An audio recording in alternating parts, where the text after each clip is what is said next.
Thanks for staying with us. Now, well-known Fees Must Fall activist Mcebo Dlamini has reportedly been approached by several branches to contest for the ANC Youth League presidency. Now, the elective conference is now expected to be held in December, we believe, to discuss his candidacy and other issues swirling around him as usual. Dlamini joins me now in the studio. Thank you so much for coming in this morning. And thank you for having us.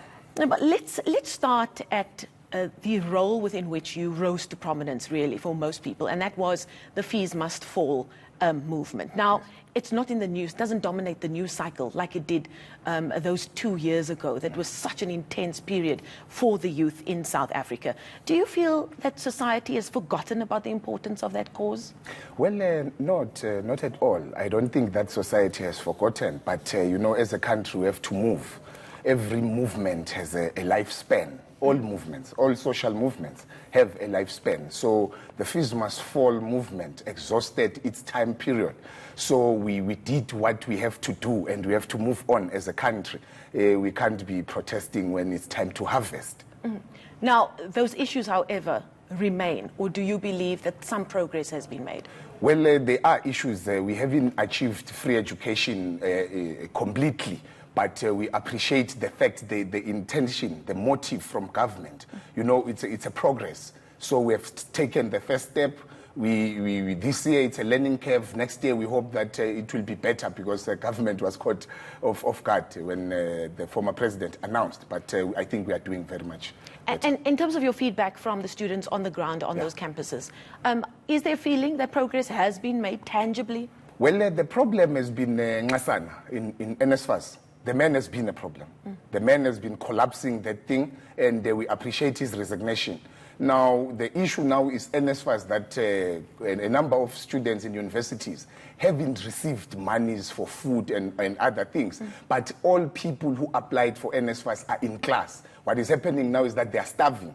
So those are the things that needs to be speed up. And in the meeting that I had with the Deputy Minister, Butima Namela, last week, he did say that they are intervening. And another crisis that I experienced as I've been visiting across the country in universities is the University of Walter Sisulu Mthatha campus that has lost accreditation in quite a number of degrees. That's a shame. That's painful, because a number of students graduate and they are unemployable because the degree that they have qualified is not credited. So, you know, it came as a shock to me, and I felt the pain. Immediately, I speed up that thing. I spoke to the minister, and there is an intervention. I spoke to Chief Mabizela of a higher department to say they must intervene, and they are intervening, because they've lost accreditation of LLB, they've lost accreditation of social work, they've lost accreditation of psychology. But we said it can't happen to a black child, because that university is where the poor of the poorest are.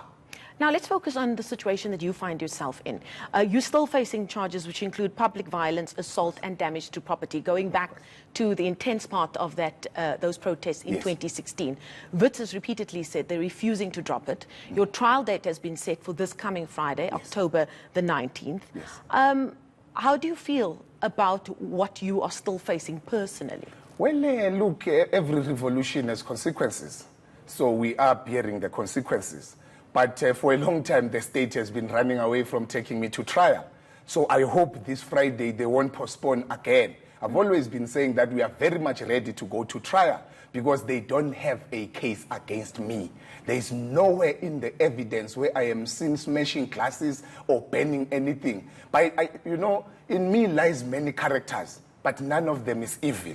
I am not a violent person. Maybe my language might be robust, but I'm not violent. I'm one of those people who have been speaking strongly against violence. But when they want to charge me with common purpose, well, I can't run away from the fact that I did lead that protest. But I never smashed anything personally. If I have to suffer for the consequences of those that I led, I will suffer with dignity. Why do you think Wits is refusing to drop the charges? Well, because they are being led by a hypocrite. Adam Habib is a hypocrite. Adam Habib is not what he appears to be in the public. Adam Habib is captured by the highest white monopoly capital. Now, I mean, he knows that what he's doing is wrong, but because he gets mandate from somewhere, and I forgive him for that, and he knows that I've forgiven him a long time ago. Okay. Now, while all of this is going on around you personally, your name's also been brought up recently quite a bit when people are speaking about this elective conference of the ANC Youth League that's supposed to be coming up. Can you confirm that you will be standing in the elective conference for the presidency, and who has approached you? Well, yes, young people have lobbied me. I've been lobbied and I've been running away. And up until I couldn't run away anymore. Because if I were to say no, then it will mean that I will have failed those who believe in me. Even if I was approached by one person. Because being a leader, it means there's someone that sees you as a leader. It doesn't need to be the entire country. Even if it was one person that says, Mcebo, you should stand. I see you as a leader. I would say I've been approached by someone. So I have been approached. Yesterday I was in KZN in Abatulusi region where we met with the leadership of young people there who says, we want you to stand. And I said, thank you very much. Are these official branches of the ANC Youth League that approached you? It's leadership of a region in that space. I've been approached by people in Mpumalanga, Malahleni region. I've been approached by Nkomanzi sub-region where I grew up in Mpumalanga. So even here in Gauteng, we've been approached and we are available and we are going to contest. Now, it's been widely believed that the League's KZN General Secretary, Tandikolo Sabelo, and the National Treasurer, Regine Kabinde, have been eyeing that top job for quite some time now. Yes. Are you ready to take them on? Well, it shouldn't be me who's ready, but it should be those who are lobbying me. Because it shouldn't be about an individual wanting a position. We should be scared when people are obsessed with power and excited that they are eyeing a certain position. Because in my language, when you are being eyed for or lobbied for a position, they say, ubulewe, you are being killed. So to be a leader of a certain position as big as being a president of the Youth League, you've been killed. It stops being about you. You cease to exist as an individual, but you work for those people. They come first, you come last, and your family. So ubulewe, because everything that you aspired to be, I aspired to be the best advocate that South Africa has ever had. That thing has to stop. Should they young people say go and be president? So it's another dream deferred for the bigger struggle, which is the black agenda, because ours is that of restoring the dignity of a black child. Do you believe that the politics of the individual, as you refer to it, has overtaken the work that the ANC Youth League should be doing? Well, when you look at the conditions on the ground sometimes dictates the quality of a leader that young people must choose. I would say that you will find that we are all leaders in our own rights, but we have different characters and we are charismatic in different ways. So young people must go back wherever they are and look at the ground and say the ground dictates that we fit which characteristics. Because you can have players in Bafana, but when we are going to play in Burkina Faso or Guinea-Bissau, you need physical players, not those ones with skills. You find that all of them are good, but what type of a player do you need for that game? We are going to back where young people are becoming radical day by day, where young people want answers now, where young people are tired of being told of poverty and inequality. They are saying they need answers as to how can we deal with this poverty? How can we provide jobs? Because those are the questions that have never been asked. It's the how. We have been pointing out the problems. We have never came with the solutions to say how are we going to take out young people out of abject poverty. Because we have, poverty is different.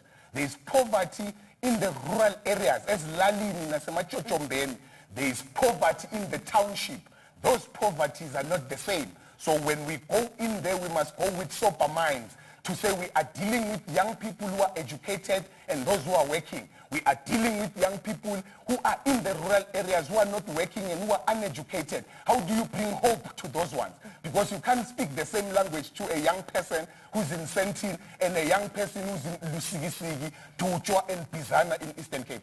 Do you think it's possible for a different kind of ANC Youth League to be able to straddle those worlds and speak to both of those youths in the situation and the challenges that they face? The ANC Youth League and the ANC in particular is very rich with leaders.